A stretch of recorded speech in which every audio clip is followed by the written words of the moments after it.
사무엘하 24장 18절부터 25절까지 말씀입니다. 이날에 갓이 다윗에게 이르러 그에게 아뢰되 올라가서 여부스 사람 아라우나의 타작마당에서 여호와를 위하여 제단을 쌓으소서 하매 다윗이 여호와께서 명령하신 바 갓의 말대로 올라가니라. 아라우나가 바라보다가 왕과 그의 부하들이 자기를 향하여 건너옴을 보고 나가서 왕 앞에서 얼굴을 땅에 대고 절하며 이르되 어찌하여 내 주 왕께서 종에게 임하시나이까 하니 다윗이 이르되 내게서 타작마당을 사서 여호와께 제단을 쌓아 백성에게 내리는 재앙을 그치게 하려 함이라 하는지라. 아라우나가 다윗에게 아뢰되 원하건대 내 주 왕은 좋게 여기시는 대로 취하여 드리소서. 번제에 대하여는 소가 있고 뗄 나무에 대하여는 마당질하는 도구와 소의 멍에가 있나이다. 왕이여 아라우나가 이것을 다 왕께 드리나이다 하고 또 왕께 아뢰되 왕의 하나님 여호와께서 왕을 기쁘게 받으시기를 원하나이다.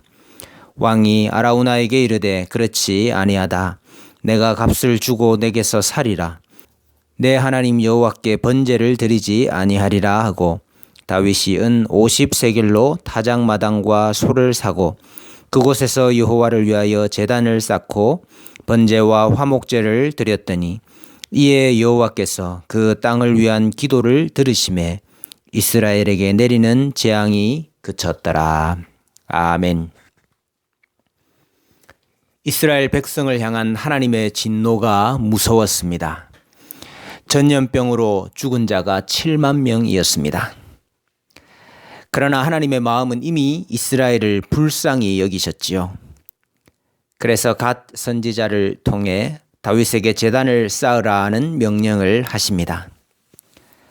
하나님께서 이미 그들을 불쌍히 여기시고 예루살렘을 치려하던 천사의 손을 붙잡으셨지만은 죄 사함은 반드시 희생 제사를 통해서 이루어졌습니다. 피 흘림이 없이는 사함이 없다 하는 것이 하나님의 정하신 법이기 때문입니다. 제사는 아라우나의 타작마당에서 이루어졌습니다. 타작마당은 성경에서 주로 심판의 장소로 상징이 됩니다. 알곡과 가라지를 가리는 곳이기 때문이지요. 타작마당에서 대속의 제단이 쌓아진 것은 심판의 자리에서 주시는 하나님의 은혜를 보여주는 것입니다. 다윗이 단을 쌓고 번제와 화목제를 드리자 그제야 하나님께서 기도를 받으시고 재앙을 그치십니다. 바로 그 아라우나의 타작마당이 그 옛날 아브라함이 이삭 대신 숫양을 바침으로 이삭의 생명을 대속한 모리아 산이었습니다. 그리고 바로 이 자리에 솔로몬 성전이 세워지게 됩니다. 이스라엘 사람들은 성전을 보면서 무엇을 생각했겠습니까? 이 자리는 숫양이 희생됨으로써 이삭이 대속의 구원을 받은 자리이고 전염병으로 백성들이 죽어갈 때에 대속으로 말미암아 그 심판이 멈춘 곳이었습니다. 그 자리는 속죄의 자리요 대속의 자리였던 것입니다. 이스라엘 백성들은 성전을 보면서 속죄를 생각했습니다. 마찬가지로 우리는 새 성전 대신 예수님을 보면서 무엇을 생각합니까? 내 죄를 담당하신, 내가 당할 모든 진노와 저주를 담당하신 예수님의 속죄를 생각합니다. 죄에 대한 마땅한 형벌로 죽을 우리를 살리신 하나님의 사랑과 긍휼을 기억하게 됩니다. 하나님의 나라는 속죄 위에 세워지는 나라입니다. 우리는 예수님의 속죄로 인해 새롭게 사는 인생들입니다. 이 은혜는 오직 죄인만이 깨달을 수 있습니다. 자신이 죄인인 줄 모르는 자들은 이 은혜를 깨달을 수도 없고 체험할 수도 없습니다. 그러므로 하나님의 나라는 자신이 죄인인 줄 아는 죄인들이 모인 나라입니다. 이단보다 더 무서운 자들이 누구인지 아십니까? 교회 안에 있으면서도 자신이 죄인인 줄을 모르는 자입니다. 왜 그렇습니까? 이 나라의 기초가 속죄의 은혜이기 때문입니다. 이 나라가 속죄의 은혜 위에 세워져 있는 나라입니다. 그런데 자신이 죄인인 줄 모르는 자는 속죄를 모르기 때문에, 속죄의 은혜를 모르기 때문에 그 나라의 기초를 무너뜨리는 자입니다. 이 속죄의 은혜를 받고 아는 자만이 다른 이들을 용서할 수가 있습니다. 허물을 덮어주고 긍휼히 여기고 사랑할 수 있습니다. 사랑은 하나님 나라의 기초입니다. 하나님 사랑과 이웃 사랑이 이 나라의 강령입니다. 왜 사랑이 안 되느냐? 속죄의 은혜에 대한 깊은 체험이 없기 때문인 것입니다. 주님께 대속의 감사를, 내 형제와 자매들에게 속죄의 사랑을 잊지 말아야 합니다. 그런데 공교롭게도 이 성전 자리터는 이방인이 차지하여 살던 곳이었습니다. 아라우나는 여부스 사람이었습니다.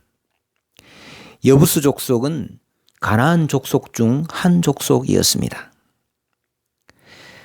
구원은 믿음으로 얻는 것이지 혈통으로 얻는 것이 아닙니다. 그것은 단지 신약만 그런 것이 아니고 구약에서도 마찬가지입니다. 단지 구약은 이방인들이 들어올 수 있는 범위가 제한적이었다는 것이지요. 사사기에 나오는 사사들은 대부분 이방 사람들이었습니다. 다윗의 충성된 장군이었던 우리아는 헷 사람이었습니다. 아라우나는 다윗에게 자신의 타작마당과 소와 나무와 도구들을 다 드리겠다라고 말합니다. 그러나 다윗은 그에게 속한 땅과 모든 것들을 은 50세겔을 주고 사서 제사를 드립니다. 여기 사다 하는 단어, 리크노트라는 단어, 카나라는 이 원형은 팔린 것을 다시 사온다 하는 의미입니다. 그래서 성경에서 속량하다 혹은 구속하다라는 의미로 사용하는 단어입니다. 하나님의 백성들을 포로에서부터 구속한다 하는 단어이지요. 1차적으로는 이방 족속이었던 아라우나에게 속한 것을 산다 하는 의미지만은 이것은 다윗이 백성들을 위한 대속적인 행동을 하고 있다 하는 의미를 내포하고 있습니다. 그리하여 다윗은 아라우나가 사용하던 타작마당과 또 소와 농기구들을 사서 제사를 하게 됩니다. 속죄를 위한 제단이 쌓아지는 이 일에 이방인이 참여하고 있고 이방의 것들이 사용되고 있다 하는 사실을 보아야 합니다. 성전 건축에 있어서도 마찬가지였습니다. 출애굽을 해서 만든 장막, 성막은 애굽에서 가져나온 금, 은, 보화로 만든 것이었습니다. 솔로몬 성전은 이방에 의해서 지어졌다 해도 과언이 아니었습니다.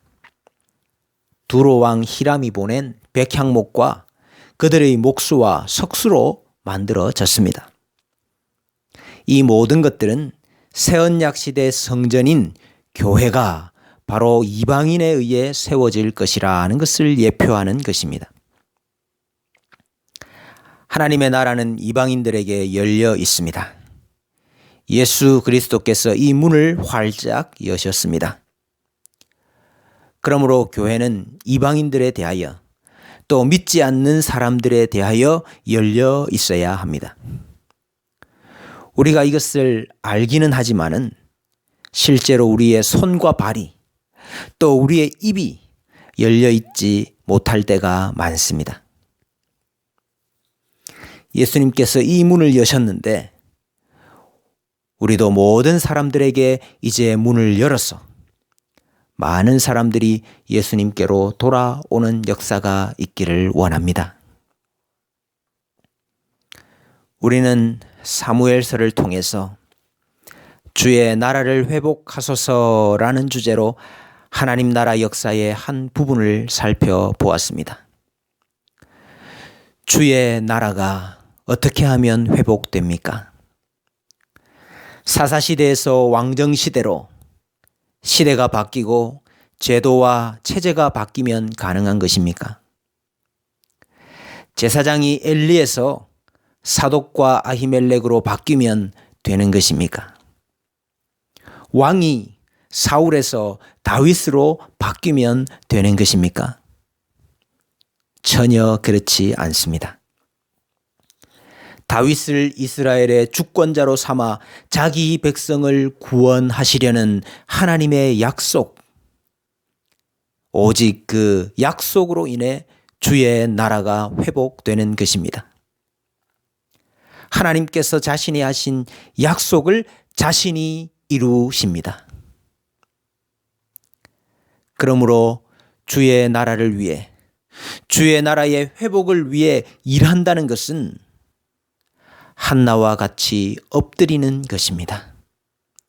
사무엘과 같이 백성들을 위하여 기도하는 것입니다. 다윗과 같이 하나님 앞에서 묻고 인내하고 맡기는 것입니다. 이에 여호와께서 그 땅을 위한 기도를 들으심에 이스라엘에게 내리는 재앙이 그쳤더라.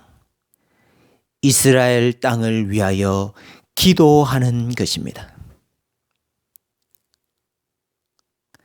사무엘서는 기도로 그 막을 내립니다.